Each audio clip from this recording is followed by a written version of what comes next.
Good morning and good afternoon, wherever you may be located. We are excited you joined us today for the Bandwidth Buzz Product Compliance Edition. My name is Eric Hewell, a solution marketer here at Bandwidth, and I am so fortunate to have my colleagues Isabelle and Erika Peshikj joining me today to dive into all things product compliance operations and processes. First, we're actually not going to take questions today based on the complexity and individuality of this topic. Instead, we invite you to speak to your account manager so we can arrange a one-on-one meeting with you to speak about your specific use case.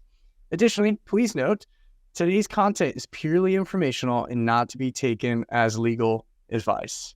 So on that note, let's dive on in. Erika, I think I have some questions for you on terminology. So to start off the conversations, I wanted to actually unpack a little bit about some compliance terms, starting with in-country regulator and notification requirements. When I look into our compliance documents, I see these terms come up a lot. Can you define what the regulator is and how they relate per country and what those notification requirements are? Sure, Eric. So, in the context of compliance, the term national regulatory authority refers to the regulatory authority or body responsible for overseeing the telecommunication industry within a country. This body or entity is also regulating the market as well as supporting its technological developments, including interoperability and/or standardization. This regulatory authority establishes and enforces the rules and requirements that service providers must adhere to. These include notification obligations, local address requirements, service restrictions, etc. Now, moving on to notification requirements, these are obligations imposed by the regulatory authorities that require service providers to notify or report about certain aspects of their operations. So notify refers to the act of notifying to the regulator of your intention to offer or resell services in their market. These requirements are intended for any company that offers services that qualify in certain jurisdictions as being regulated services, which are electronic communications, and what regulators often refer to as service providers, or within Europe, providers of electronic communication services. Before 2020, individual EU member states independently determined whether their operators needed to submit notifications to their competent authorities or not. However, the landscape changed with the implementation of the European Electronic Communication Code, or what we refer to as EECC. As of 2020, this EECC code, which is a Europe-wide directive, obligates each EU member state to transpose into law the requirement for general authorization, or what we refer to as notification requirements or notification obligation, as you may see it within our health center guides. So, as of 2020, such notification has been made mandatory in almost all European countries, with the rest to follow at their own varying paces. It is important to note that notifying in one country doesn't mean that you're in compliance with all of the EU countries. So separate notification is needed for each member country. Gotcha. Okay, so thanks for providing that background. I was just thinking through, after I read notification requirements, though, I typically see a couple acronyms pop up, and that's KYC and LAR, L-A-R.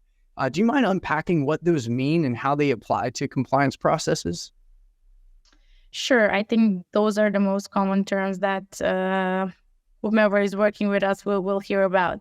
So KYC refers to know your customer, whereas LAR refers to local address requirements.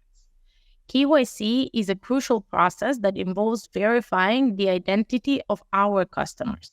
So this ensures that we have accurate information about the individuals or entities to whom we are providing services to. This verification process typically includes gathering details such as legal names, addresses, and or any other official documents such as business registrations or sometimes even copies of IDs. And all of these measures are in place to prevent fraud, identity theft, or any other illicit activities.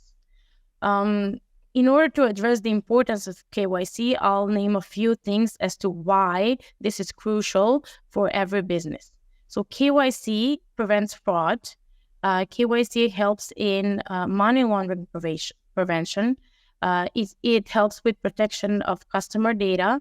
It helps with reducing identity theft.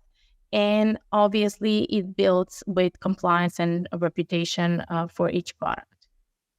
On the other hand, LAR comes into play in certain countries where regulatory authorities mandate the verification of end-user details. So to comply with this LAR or local address requirements, we collect and validate address details and documents from our customers or their end customers, ensuring that the provided information aligns with these local regulatory requirements. This process helps us confirm the authenticity of the end-user location as it's required by specific jurisdictions. So I must address that both LAR and KYC are integral components of the compliance processes. They work together in order to ensure legitimacy and the adherence to regulatory standards in the provision of our services. There are three important components of LAR or local address requirements: regulatory obligation, financial impact, and preventing customer disruption.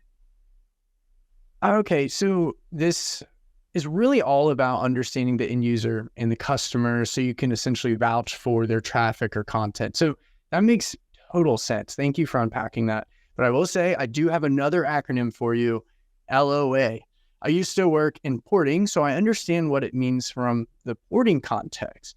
But can you enlighten me as to what LOA does from a compliance standpoint? Sure. So LOA, it stands for Letter of Authorization.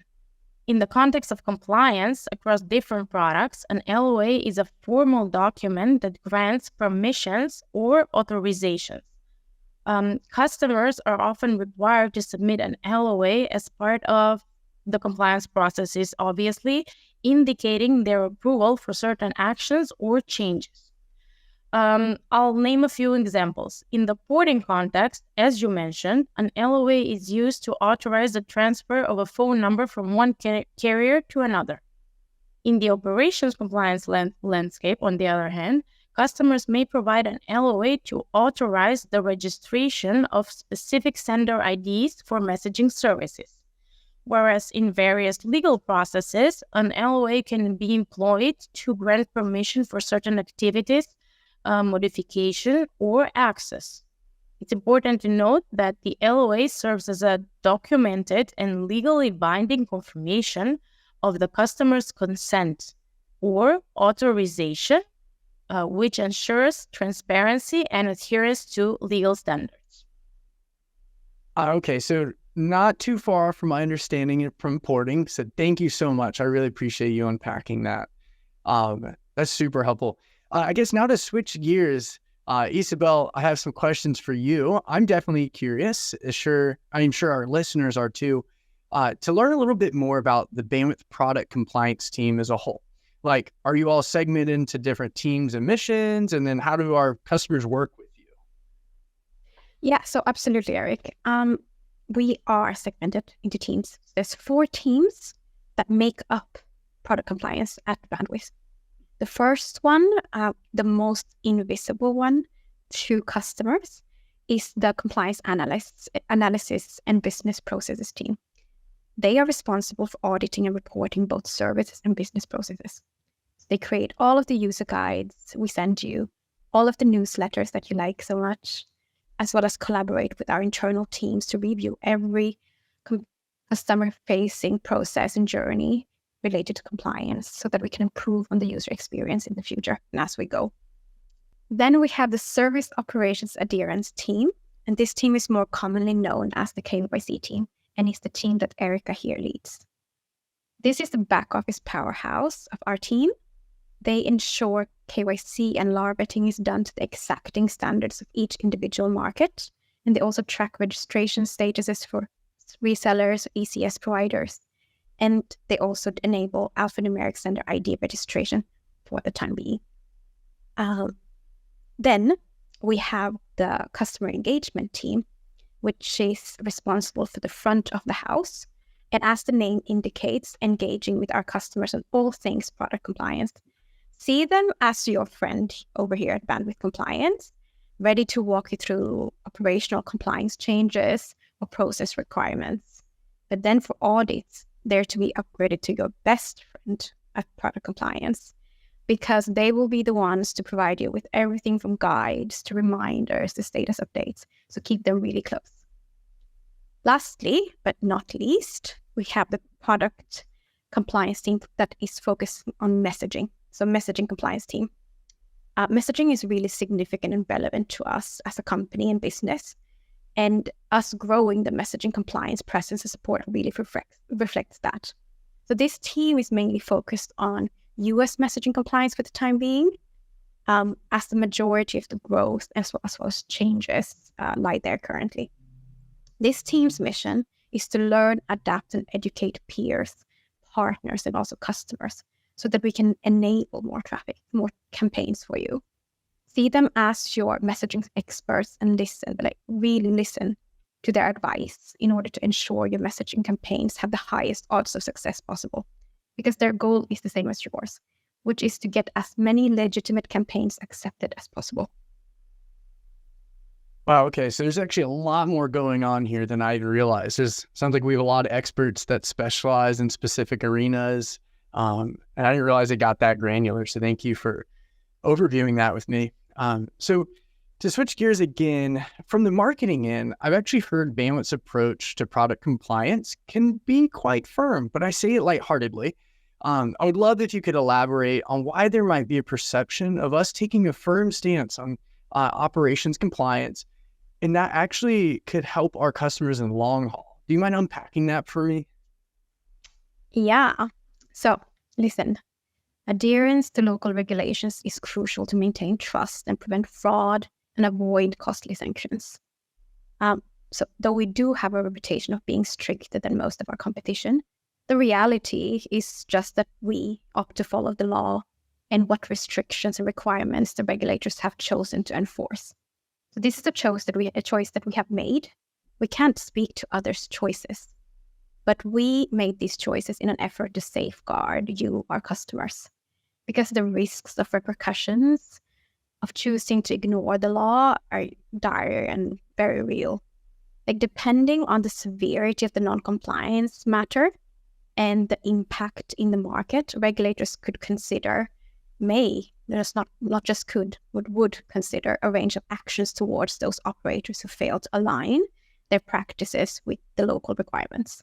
So what we've observed so far is a rather gradual approach, starting with fines, which can be applied to the company or even the company's legal representatives and directors, and then moving on to suspension of services, and then the final revocation of licenses or authorization to provide services in that market. So a few examples, if you think that I'm just scaring you. Luxembourg, the ILR regulator there, frequently issues fines between 10 and 50,000, and then moving on to revoking licenses for the simple failure to meet ERCOM services. This is reporting obligations. And Venezia in Germany frequently also issues 10,000 euro fines and has been known to revoke entire ranges of numbers for failure to comply. Then more active recently, so earlier this year it was published in Australia that another telco was fined over 100K by the ACMA for failing to adhere to their scam code. And this morning we heard of another 5 more aggregators being fined. So, and then if we look back, if you would remember in 2021, T-Mobile US agreed to pay a $200 million settlement to resolve an investigation by the FCC, which focused on the company's failure to meet the enhanced 911 obligations.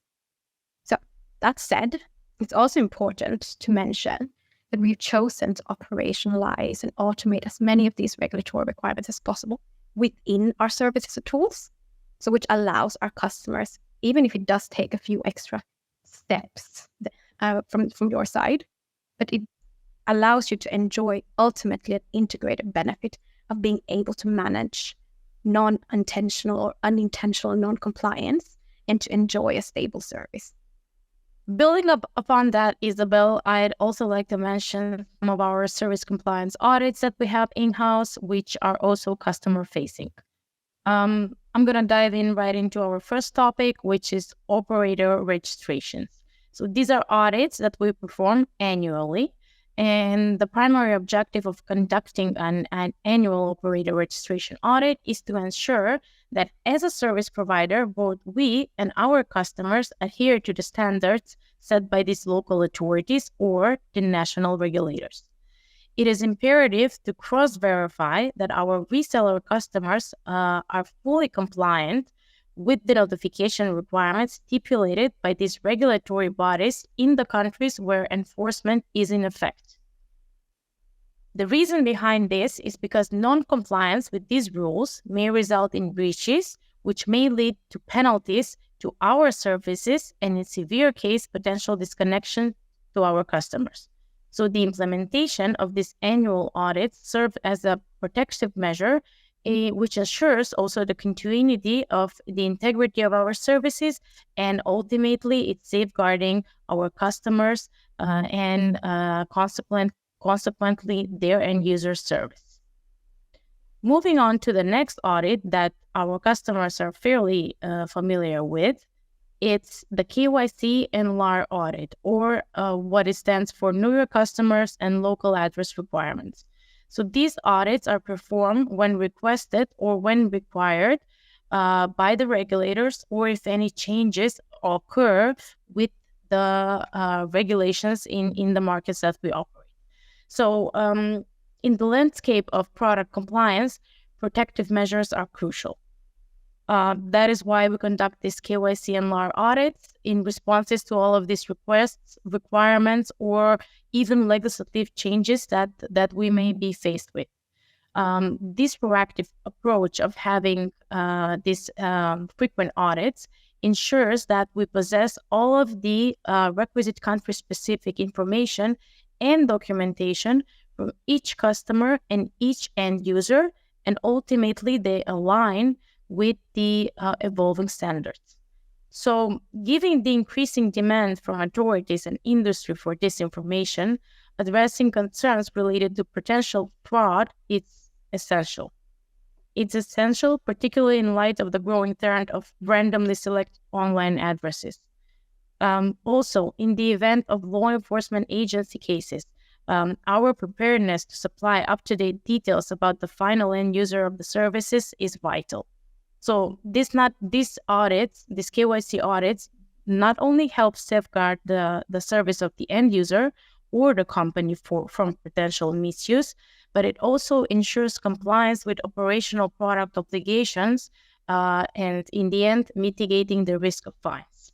Awesome. I mean, there's a lot to unpack there, but as I think through this, I think I really like the concept of how product compliance should enable our customers to maximize their services and not block their business. How would you advise our customers can maximize their services when it comes to preparing for audits? Like, do you have any pro tips and tricks that you can give us? Eric, that is an excellent question. So ensuring product compliance that not only meets service standards, but also adds tangible values to our customers' business, we can all agree that it's a win-win solution. So I'm going to share a few insightful tips and or practical tricks on how our customers can optimize their service while preparing for these audits. I'll start first with something that I like to call proactive KYC management. So in this approach, our customers must encourage their internal teams to proactively oversee the KYC information they have on file. How you might say it. I say that this is easy, conducting quarterly checks and updates on their customer details to ensure accuracy and completeness. So this not only facilitates product competence, but it also streamlines operational efficiency, and it creates a foundation for regulatory adherence. Then the second thing that I would mention as a perk here is to train all of their employees about the KYC awareness. So how they can do that? They can organize frequent training sessions for their team. They can keep them well informed about the latest legislative changes and product compliance requirements and equip them to handle audits efficiently. We all know that a well-informed team is an asset in maintaining service compliance standards. For this task, I would suggest our customers to utilize our bandwidth product compliance resources. So we have tailored help center guides, which cover all general product compliance topics. We have help center guides, which cover notification procedures or obligations per country. We also have KYC and LAR compliance help center guides per country stating the requirements or the collection of data that our customers must adhere to. And then they can also take advantage of our quarterly compliance newsletters in which we provide step-by-step information on the recent industry standards or updates. It's important to know that if you are not aware of our compliance newsletters or if you don't receive them today, please reach out to your account manager and he will make sure that the next compliance newsletter is in your inbox. What I can say about this more. So these resources can surely empower your team to navigate compliance requirements efficiently and effectively, and obviously prepare you for the next big thing in the telecom industry.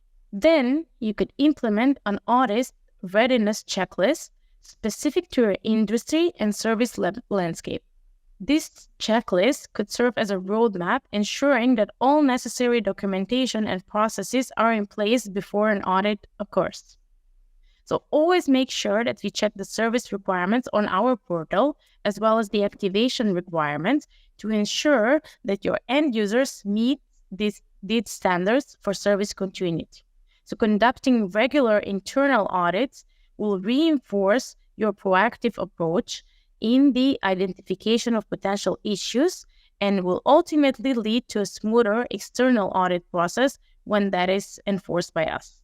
This not only secures your services, but it also strengthens the trust in your business relationship with your end users, as well as ensuring critical sectors like emergency services stay up to date.